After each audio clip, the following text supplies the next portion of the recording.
በዚህ ቪዲዮ ላይ ማርያምን ብዬ የዛሬ አመት የወር ደሞዜ ከዩቲዩብ የማገኘው ኔት ኢንካም ሳላሪ 100,000 ብር መሆን አለበት። ያን ደግሞ የዩቲዩብ አናሊቲክስ ውስጥ ገብቻ ታያችኋለሁ ብዬ ቃል ገብቼላችሁ ነበር። ማርያምን አንድ ቃል ምገባላችሁ ነገር የዛሬ አመት እዚህ ዩቲዩብ ላይ የማገኘው ኔት ሳላሪ በኢትዮጵያ 100,000 ብር መሆን አለበት። ያን ደግሞ የዛሬ አመት ሰኔ ላይ አሳያችኋለሁ አናሊቲክስ ውስጥ ገብቼ ማለት ነው። ማንንም አያስፈልግም። ብቻህን ቁም፣ ብቻህን ስራ፣ ብቻህን አሸንፍ። አንዳንዴ ለራሳችሁ ንገሩት እሺ። ይሄ ዝም ብሎ መኖር ቀላል ነው። የምንፈልገው ነገር ስላለ ነው፣ አላማ ስላለን ነው፣ ልንደርስለት ያሰብንለት ሰው ስላለ ነው።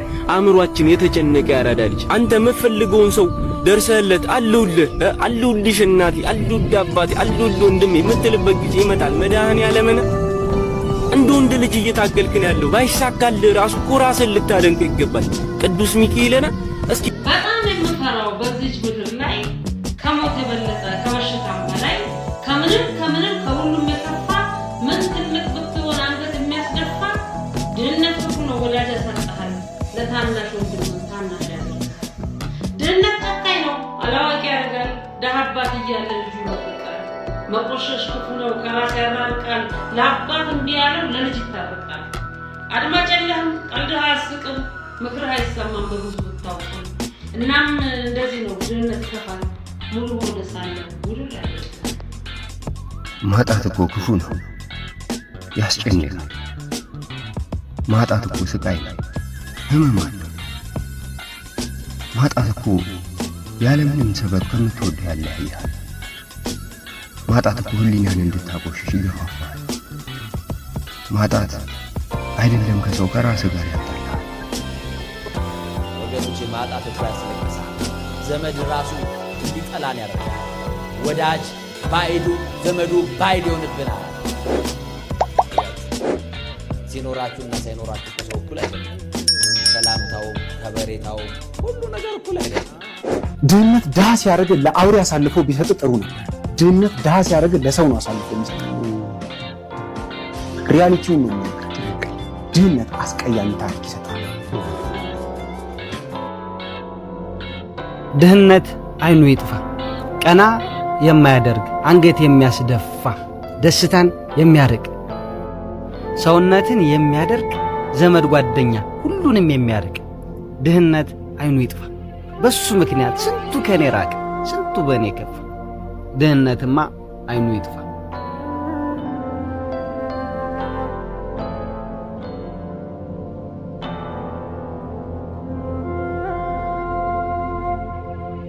ድሃ ስለሆን የዓለም ጋርቤጅ በላያችን ላይ ይፍሰስ አይደለም የሚል ድሃ ስለሆንን እየፈሰሰ ያለውን ጋርቤጅ ለማውጣት፣ ለማጥፋት፣ ለመጥረግ ሌት ተቀን መረባረብ አለብን ነው የሚል። እዛች ርብርብ ላይ 1 ግራም ጉልበት የሚጨምር በሙሉ ወዳጅ ነው። እዛች ርብርብ ላይ 1 ጋት ወደ ኋላ ጎትቶ የሚይዘን ሰው ጠላት ነው።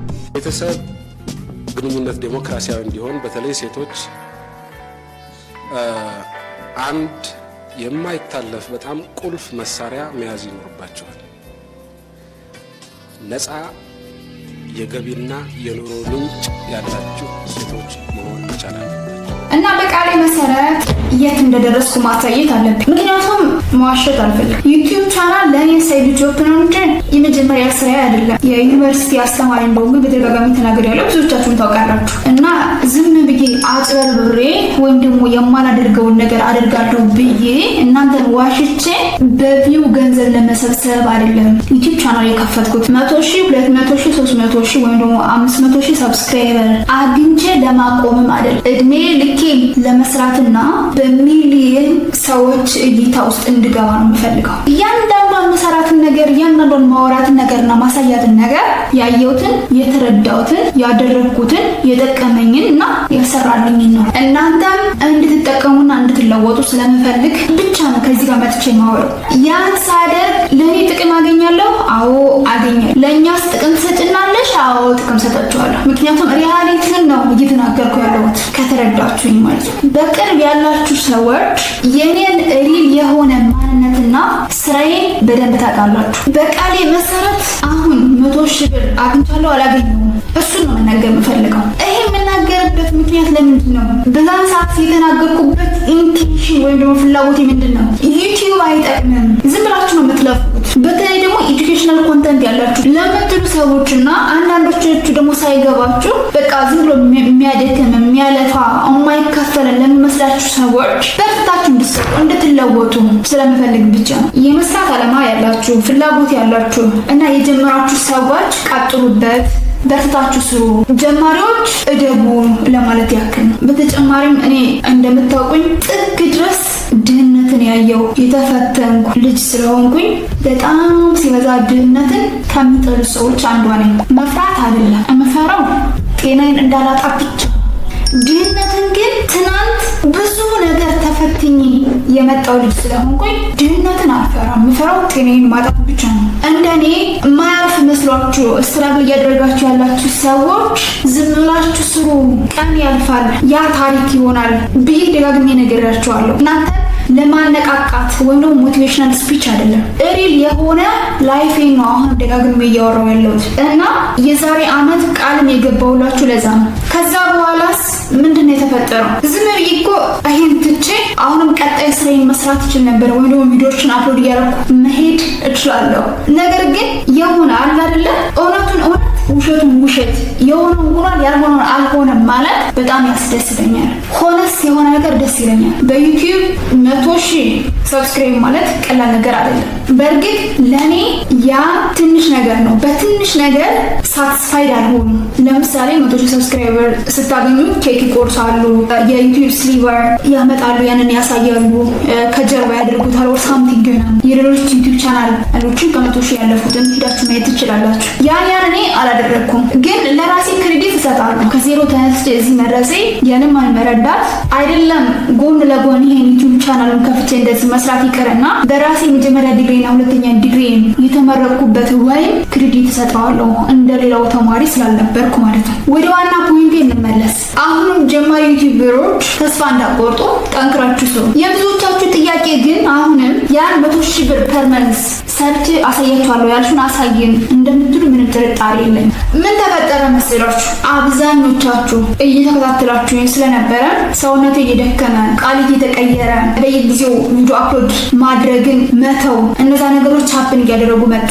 እየታመምኩ እንደነበረ ነግሬያችኋለሁ። የጭንቅላት ወባ፣ ታይፎይድ እና ታይፈስ ሶስቱ የተደራረበው እያመመኝ እንደነበረ ሰሞኑ ወባ ሙኝ ነበር እና ብዙ ቀን ነው ቪዲዮ መልቀቅ ካቆምኩኝ። መድኃኒቱን ጨርሼ ሪከቨር ማድረግ ስላለብኝ የዛሬ ወር ከ3 ሳምንት ወር ከ2 ሳምንት አካባቢም ወደኋላ አመመኝ ብያችሁ ነበረ። በተደጋጋሚ እየተቀሰቀሰብኝ ነው፣ ምክንያቱም ምን እንደሆነ አላውቅም። ኤኒዌይስ ሳኝቼ መድኃኒቱን ጨርሼ ከተነሳው በኋላ ቶሎ ወደ ስራ አልተመለስኩም። አትሊስት ሰውነቴ በተወሰነ መልኩ ሪከቨር እንዲያደርግ ስለፈለኩ ማለት ነው። ከዛም ይሄን ቪዲዮ ከለቀኩት በኋላ ፈተና ፈትኜ የመጣው አክሱም ዩኒቨርሲቲ ሄጄ ፈተና ለመፈተን የሄድኩበት ምክንያቱም አበል ፈልጌ ሳይሆን የምኖር የነበረው በሰዓቱ ዩኒቨርሲቲ ውስጥ ነው፣ ቢሮ ላይ ሆኜ ነው የምሰራው። ፈተና ሲፈተኑ ደግሞ ከ3 ሳምንት በላይ ኢንተርኔት ግቢ ውስጥ አይሰራም። ስለዚህ ግቢ ውስጥ ሆኜ የራሴም ዳታ አይሰራም፣ የዩኒቨርሲቲ ዳታ አይሰራም፣ ቢሮ መግባት አልችልም። ምንም መስራት ካልቻልኩኝ አትሊስት ኤክስፔሪንስ ሼር አድርጌ እመጣለሁ በማለት ወደ አክሱም ዩኒቨርሲቲ 12ኛ ክፍሎችን ልፈትን ሄድኩ።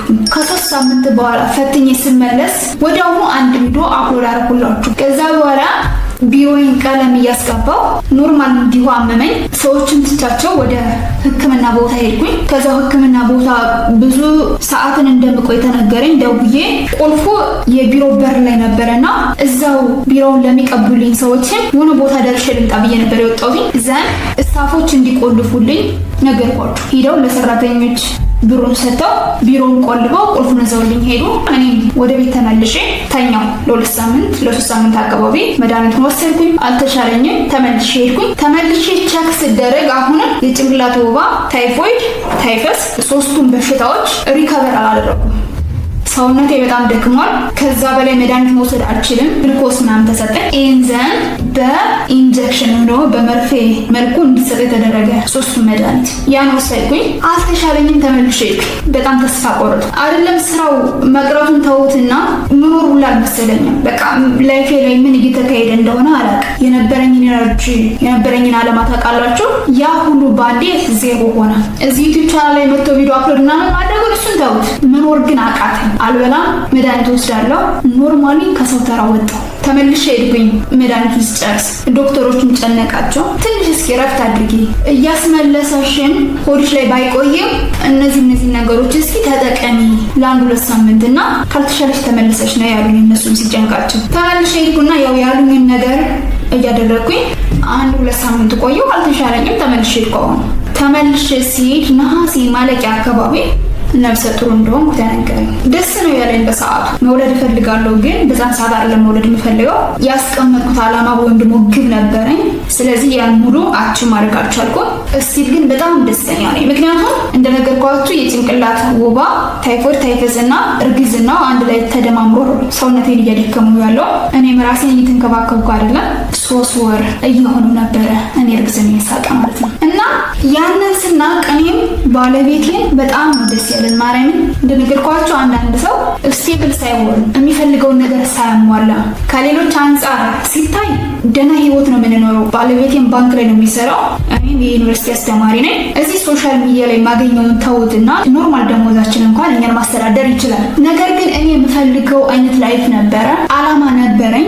ያን በሙሉ ማሳካት አልቻልኩም። በዛን ሰዓት ምንም አልመሰለኝም። ምንድነው ለራሴ ያልኩት ራሴ እንድጠብቅና ብንከባከብ መዳን እችላለሁ። ስወልድ ኖርማል ሆናለሁ። ከዛ በኋላ ወደ ስራ እመለሳለሁ። መጀመሪያ ራሴ መኖር አለብኝ ብዬ ወሰንኩኝ። ከዛ በኋላ ስራ አቆምኩ ማለት ይቻላል። ኖርማሊ በወር 1 ወይ 2 ለዛም ብዙ ኢነርጂና ጊዜን የማይወስዱ ቀለል ያሉ ቪዲዮዎችን እለቃለሁ እንጂ ሙሉ ለሙሉ ኮምፕሊትሊ ለ1 ዓመት ያክል ቪዲዮ እየሰራሁላችሁ አልነበረም። ስለዚህ በዛ ምክንያት አላማዬን ማሳካት አልቻልኩም። ይሄን እየነገርኳችሁ ያለሁት 1 ዓመት ነው ላግ ያደረኩት። እግዚአብሔር ያለው ሆኗል። ከዚህ በኋላ ግን አራስ ነኝ። 2 ወሬ ነው ገና ከወለድኩኝ። የወለድኩት በሰርጀሪ ነው። ስወልድ እንዲህ በቀላሉ አይደለም የወለድኩት። ኢቭን ለመውለድ 5 ቀን ነው ምጥ የታመምኩት እና ብዙ ነገሮችን አሳልፍ ያለው ነገር ግን እግዚአብሔር ይመስገን አሁን ደህና ነኝ። ከዚህ በኋላ እንደምታውቁት ያ ኢነርጂ ሙሉ ለሙሉ ተመልሷል። ስለዚህ እንደ አዲስ ብለን እንጀምራለን። ከ9 ወር ከ10 ወር በኋላ የገባውላችሁን ፕሮሚስ አሳያችኋለሁ። በጣም አጭር በሆነ ጊዜ ውስጥ ማለት ነው። ስራ እየሰራው ነው። ትዳር አለኝ፣ ልጅ አለኝ። እዚህ ዩቲዩብ ቻናል ላይ ደግሞ እንደዚሁ ኮንተንት እየሰራው ነው። እናንተም እንደኔ ድህነትን የምትጠየቁ የሚደብራችሁና የሚያስጠላችሁ ሰዎች ጠንክራችሁ እንድትሰሩ እንድትለወጡ እፈልጋለሁ። ያን የ2 ወር ልጄ ላሳያችሁ አንዴ። ይሄን ይመስላል። ከእንቅልፏ የነቃው ስለማትላችሁ አሁን ላይ በጣም ደስ የሚል ህይወት ነው እየኖርኩ ያለሁት። በትንሹም ቢሆን ኖርማሊ ስኖር የነበረው እንደነገርኳችሁ ክፍለ ሀገር ላይ ነው። አሁን ወደ አዲስ አበባ ሙቭ አድርጌያለሁኝ። ከጎኔም እህት ያለችልኝ፣ ህፃኑ የምትይዝልኝ። ባለቤቴም በጣም አሪፍ ሰው ነው። እንድሰራ ነው የሚያበረታታኝ እና ባጭሩ በዚህ ዓመት የተናገርኩትን ነገር ማሳካት ያልቻልኩት ከባድ ነገር ነው ያሳለፍኩት። ዩቲዩብ ደግሞ ዝም ብላችሁ የሆነ ጊዜ መታችሁ ቪዲዮ አፕሎድ አድርጋችሁ የሆነ ጊዜ የምትጠፉበት ሳይሆን ኮንቲኒዩስሊ ቪዲዮ አፕሎድ ስታደርጉ ነው ቻናላችሁን ቫይራል የሚወጣው እንዲሁም ደግሞ መኒ ሜክ ማድረግ የሚችለው። አሁንም አንደርላይን እንድታረጉልኝ የምፈልገው ግን በጣም ቀላል ነገር ነው። በሚቀጥሉት 9 ወር 10 ወር ማክሲመም ከሄደ 1 ዓመት ተመልሼ ቃል ገብችላችሁ ነበር ብዬ ልክ የአሁኑን ቪዲዮ በአመቱ ቃል የገባሁትን እንዳሳየዋችሁ በዛን ሰዓትም አሳያችኋለሁ። መጣውን ገና 1 ወር አካባቢ ሆኖኛል።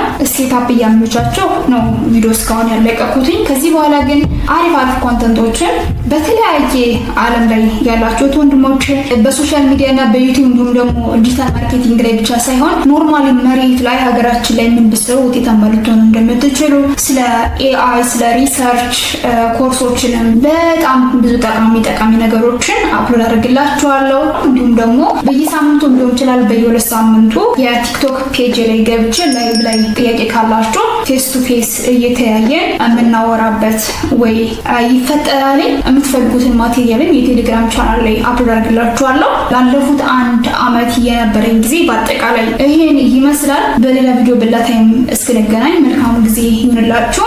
ባይ ባይ።